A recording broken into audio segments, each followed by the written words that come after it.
I'm just photographing some stuff to go on Vinted, and I was coming up with a load of comical ideas and things to say, and then as I've stuck the camera in my face, naturally I've forgotten what I was going to say, but no, I was going to do, here we go, it's coming back to me now. I was going to say, Diary of a Neurotic. Welcome to my vlog, Diary of a Neurotic. Today I'm getting addicted to Vinted. I'm going to talk about that. Joking aside, I just had a little moment where I went in my shoe cupboard. It is becoming addicting. Selling stuff, I'm like, oh my God, this is great. I've got boxes and boxes of stuff, like just tripping over in my bedroom, and I've managed to squirrel some into a cupboard where I keep some of my bed linen and stuff. I've managed to squeeze some little boxes in there that the cat food comes in, but obviously the cat food is sealed, so it's not going to smell of cat food, people, don't worry. But yeah, I just thought of some funny things. I thought, yeah, Diary of a Neurotic, what can I sell on Vinted? Like an addict, really. I don't want to mock addicts, but I've got them in my family, so I don't want to be derogatory. It's just for comedy effect. So it was funny. It just highlights like how your personality can fragment, and how we're not always aware that one aspect of our psyche is like an offshoot of stuff from a long time ago, if that makes sense. So I went into my shoe cupboard and I was like, oh, I could sell these boots. I could sell these boots. And let me just grab them, actually. There's one really nice pair I'm just going to use as a visual aid. So these Hudson boots, and they're like a limited edition with Liberty London, like a Liberty London print. And they've got the wooden heel, which is a little bit dated now, isn't it? When people buy, let me just move my hair, because I know watching back videos, my hair keeps like swishing around the microphone and it's causing interference. So yeah, these are really nice and they're in good condition. There's no rips, so there's not even a stain on the velvet. So I was on Vinted and I thought, oh, I'll have a look on there and see if anyone's selling these. And you can guarantee somebody's selling something you've got, because it's like millions of people on there. I didn't realise how big it was. So yeah, and then I went on eBay. I thought, oh, I better check on eBay, because I'm all too aware that people are buying stuff on Vinted and then putting stuff straight on eBay. So I went on eBay and there was like £340 from America. They're all coming in from America, and I thought, goodness me. So that must be, it says Hudson London, but they must be made in America. I'm a bit confused, unless they just ship over to America and sell them in America, because I think anything with London on it is probably going to be popular in America. But yeah, they were ranging from like £40 right up to like nearly 400, which is insane. I mean, who's gonna spend £340 on a pair of shoes just because they're like a limited edition? Well, people do apparently, because I was watching a channel the other day, and it was a guy who goes to, like in America, goes to these thrift markets. What do they call it? We call it car boot sale in the UK, but he goes to like a thrift flea market, and he's like a wholesaler now for selling secondhand stuff. And this other guy was interviewing him, and he was going around all these flea markets, and it was like Johnny Five, you know, that robot, when he reads the book, and he moves really fast and cleans the house really fast and does stuff really fast. It was like Johnny Five flipping through all these clothes. And then he was like, oh, that is Hermes vintage.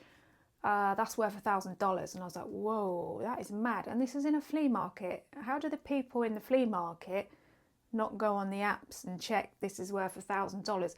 That's what confuses me. I don't understand that, how people have all these secondhand things that I guess they must buy in like a house clearance or something like that.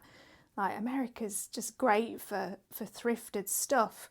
Although I have found an online thrift shop, secondhand shop, that I didn't know about. I found a couple recently actually, but this one, I'm not going to say the name actually, in case I decide to be a reseller just to bump up my income. Because I was just talking to a mortgage broker earlier. He's like, do you have a second income? I said, kind of. I said, yeah, I'm kind of making £100 a month at the moment, just reselling my old stuff online. I said, but it's not necessarily a job, it's a second income.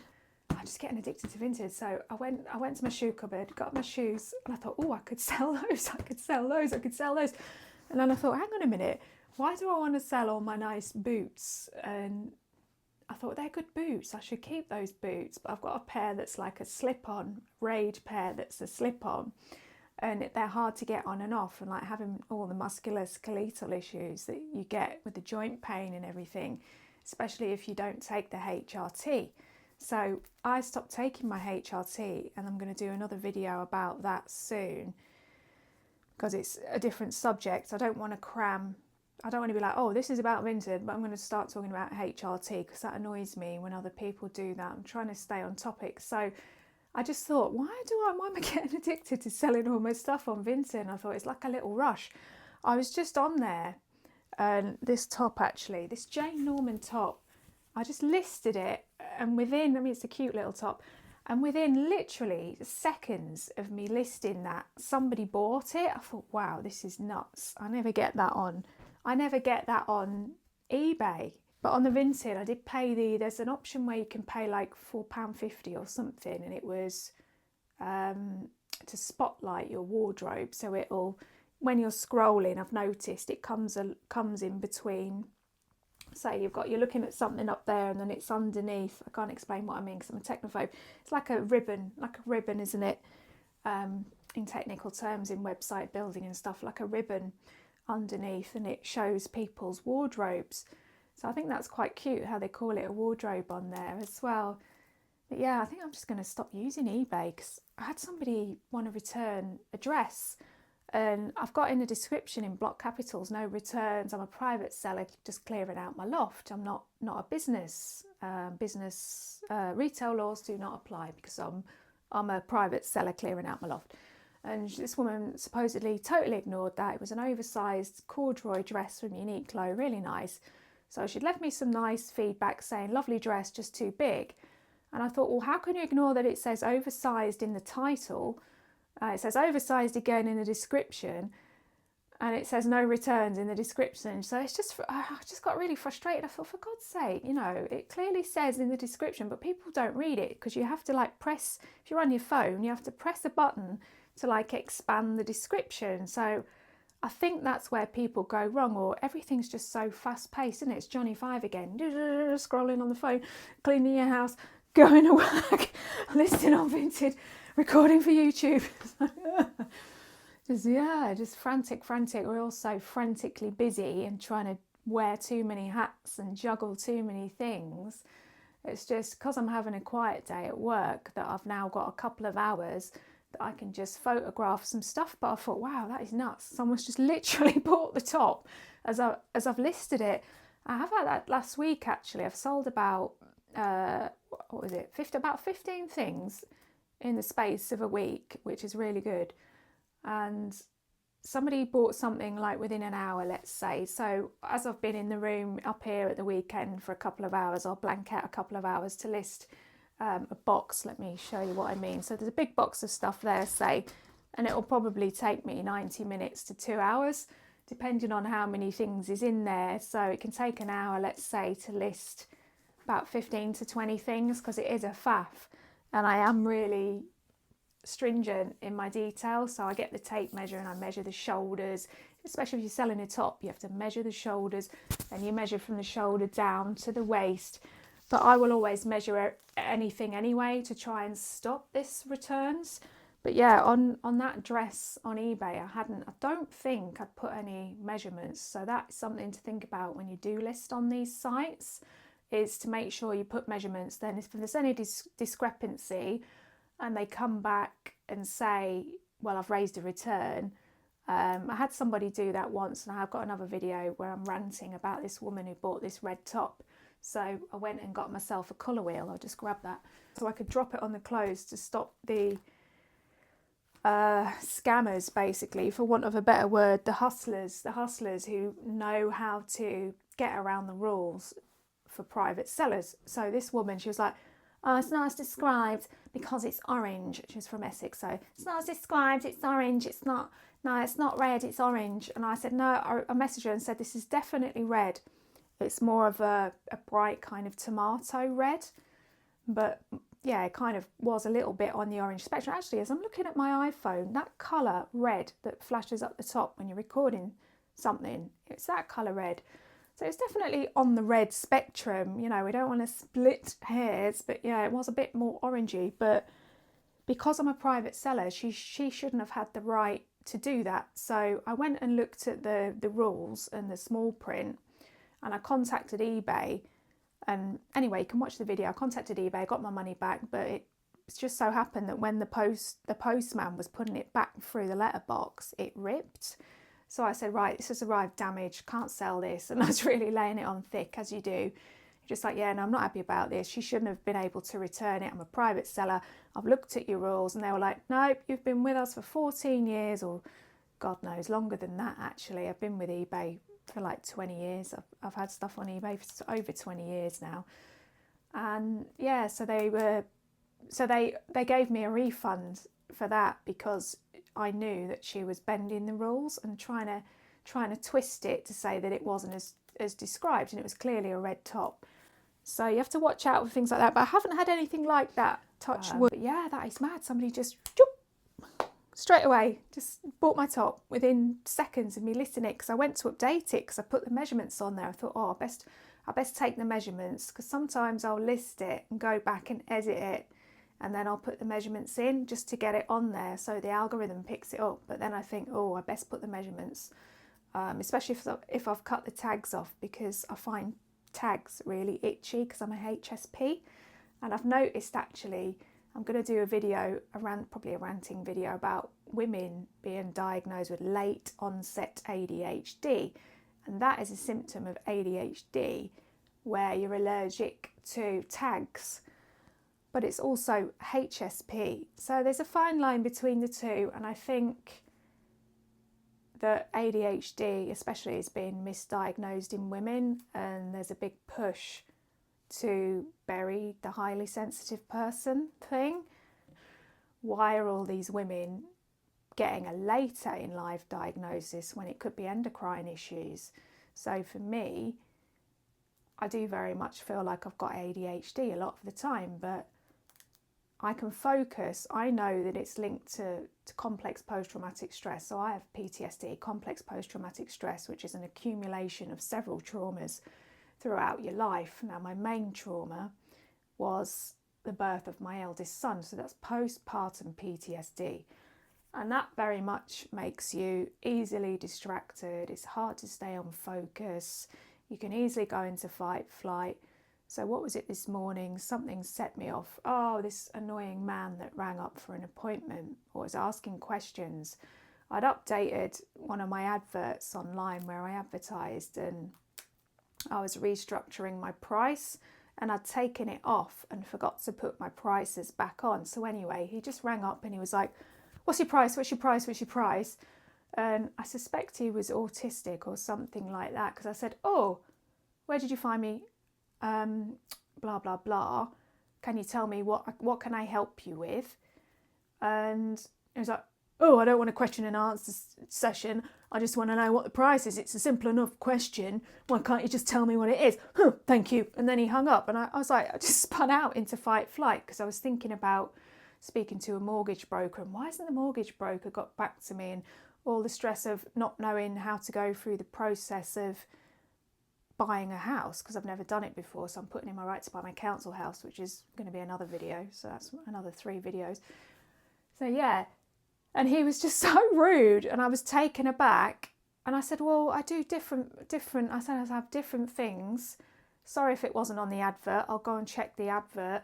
What can I help you with? You know, I just kept saying, what can I help you with? And if they can't tell you what they want you to help them with, then that's a red flag anyway for me, especially from a man ringing up for a massage, because there's a lot of perverts out there that will target massage therapists and holistic therapists that are female, and they'll just ring up and be inappropriate, especially around lunchtime as well. So I'm always on red alert when I get a call from a man at lunchtime, because it will attract a lot of weirdos that just want to ring up a massage therapist and say something inappropriate. Now, I don't know if other industries get that, whether it's majority is massage, but I'm sure other clinics get that as well. Maybe waxing clinics, aesthetic clinics.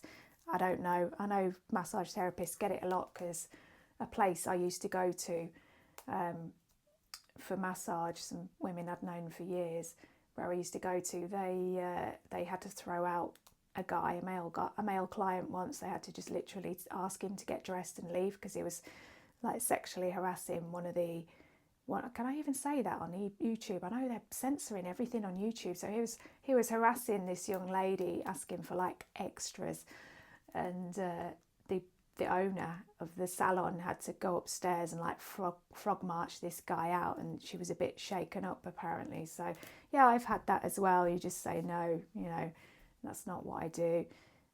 Don't ask me again. We've got two options. You can get up and leave, or you can apologise and be more respectful. So normally they'll take option 2 and apologise and backtrack, and they'll be embarrassed as well, but it puts a bad mood into the room. It's totally unnecessary, and I won't see people like that who are boundary pushers. But never mind, there you go. So that's people for you. But yeah, I just thought he must have been autistic, this guy. I don't want a question and answer session. It's like he had a northern accent, and I'm originally from the north, so I'm not trying to mock northerners by any means. But I thought, oh my God, how rude. And like, I instantly bit, and I was like wanting to text him back and say, you jackass, don't be so rude, you jackass. But then I thought, no, I've really got to rein it in and not be quick to bite like that. And that kind of took me by surprise. It's just because he was so rude. It was the energy. So because I'm energy sensitive, he was coming at me with that bad energy, and like a boomerang effect when you're going through like a shamanic experience and spiritual awakening, you sometimes want to bow and arrow, etheric bow and arrow, shoot it back to that person.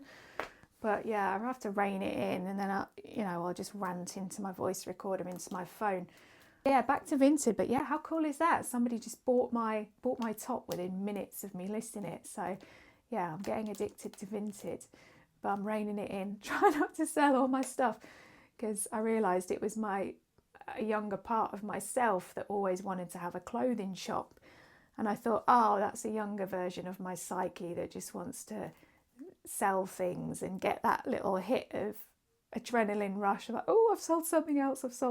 Something else. It's like almost like an offshoot of kind of seeking validation, isn't it, from strangers, like social media, when people post stuff on their Instagram or whatever, and then they'll check it for how many likes they've got, which I don't do because I'm not very good with Instagram. I have got an Instagram account, and I'm probably going to collate some of my pieces into outfits and put it on there, because I don't know if you can do that on Vinted. I haven't noticed anybody doing that, but I know I've seen it on eBay a few years ago, where people would just add things and go, all these items are available in my shop, and sold individually. But because of the laws around photos and things on eBay, it has to be a photo of the actual thing you're selling. So I don't know if they've changed that. I need to look into that really. But yeah, God, my eyes are looking dark, aren't they? The lighting's not very good in here. Sorry if I look a bit scary, like I'm from the dark side. Sat in front of the window. It's hard to get. I've got a light, actually. I've got an artificial light, but because my eyes are so dry, I don't like the LED shining into my face. But yeah, I'll have to start using it, I suppose. But there I'm sat by the window, and it's not that cloudy today. I was going to do an outro, but I'm just like, my throat's closing as I'm trying to do an outro. I'm going to have to do like a little edit where an audio where I like have an intro and outro, because whenever I do it, I just feel like a complete cheesemonger, and my throat's starting to lock up. I don't know if it's the creatine. I took some creatine because of the aches and pains, and I've been rebounding, going on my rebounder and trying to build my muscles. But I thought, apparently creatine is really good for your brain and your muscles and aches and pains. So I'm trying that, but it's so artificial, it's horrible.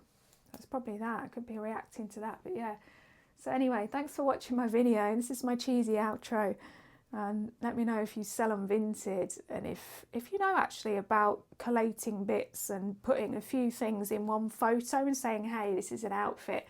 But I'm going to do it on Instagram anyway, but then hopefully get some followers, and then I can sell more of my stuff. But yeah, I'm feeling good about Vinted. Feeling more positive about selling on Vinted than I am eBay anyway. This is the dreaded shoe cupboard. Here's a note to self. Do not buy more shoes. Do not buy more shoes. I've got more up here as well, and in the cupboard next to it, and the other 2 cupboards next to that as well. So definitely do not buy more shoes.